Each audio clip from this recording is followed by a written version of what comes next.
আসসালামু আলাইকুম। আশা করছি আপনারা সকলে অনেক ভালো আছেন। ন্যারেশনের ধারাবাহিক ক্লাসের আজকে তৃতীয় ক্লাস রুলস 3 নিয়ে আজকে আমি হাজির হয়ে গেলাম। আসেন ক্লাসটি আমরা বোঝার চেষ্টা করি। রুলস 3 তে আছে রিপোর্টেড স্পিচে ইউনিভার্সাল ট্রুথ বা চিরন্তন সত্য কোনো বাক্য প্রকাশ করলে ইনডিরেক্ট করার সময় কোনো পরিবর্তনই হবে না। বিষয়টাকে বোঝার চেষ্টা করেন। রিপোর্টেড স্পিচ, এই যে রিপোর্টেড স্পিচটার মধ্যে যদি ইউনিভার্সাল ট্রুথ বা চিরন্তন সত্য কিছু বোঝায়, যেমন the earth moves round the সান, এই বাক্যটার অর্থটা বোঝার চেষ্টা করেন যে দ্য আর্থ পৃথিবীটি মুভস ঘুরে, রাউন্ড দ্য সান সূর্যের চারপাশে, তাহলে পৃথিবী সূর্যের চারপাশে ঘুরে, এটা একটা চিরন্তন সত্য বাক্য। এই বাক্য কখনো মিথ্যা হতে পারে না, বা এটা কখনো এটা প্রত্যেক দিন নিয়মিত এটার কাজ এটা হবেই।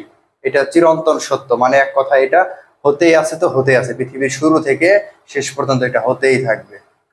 এরকম বাক্যকে বোঝায় চিরন্তন সত্য। তো চিরন্তন সত্য বোঝালে ইনডিরেক্ট করার সময় কোনো পরিবর্তনই হবে না, শুধু ইনভার্টেড কমা উঠে গিয়ে দ্যাট বসে। এখন দেখেন ডিরেক্ট স্পিচে he said the earth moves round the sun, তাহলে ডিরেক্ট স্পিচে রিপোর্টিং ভার্বটি যা আছে তাই থাকবে হি সেইড, ইনভার্টেড কমা উঠে গিয়ে আমার দ্যাট আসলো, তারপরে দেখেন the earth moves round the সান, এখানে কোনো পরিবর্তনই হয় নাই, সেম ওই জিনিসটাই আছে। এরকম আরেকটা বাক্য দেখেন, Hasan said to me, Hasan আমাকে বলেছিল the sun rises in the east. অর্থটা বোঝার চেষ্টা করেন। এই যে রিপোর্টেড স্পিচটা, এটা একটা চিরন্তন সত্য বাক্য, universal truth.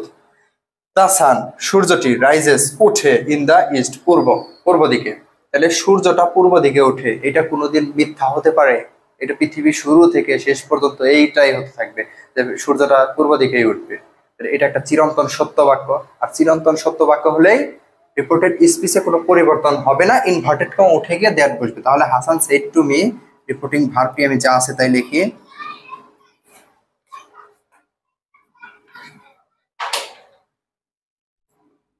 Hasan said to me, inverted comma উঠে গিয়ে দ্যাট, তারপর দ্য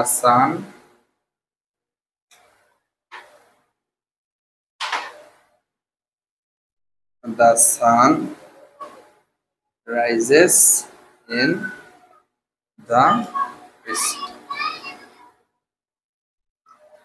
আমি আশা করব রুলস 3টা আপনারা খুব সহজেই বুঝতে পারছেন। রুলস 4 খুব শীঘ্রই আসছে।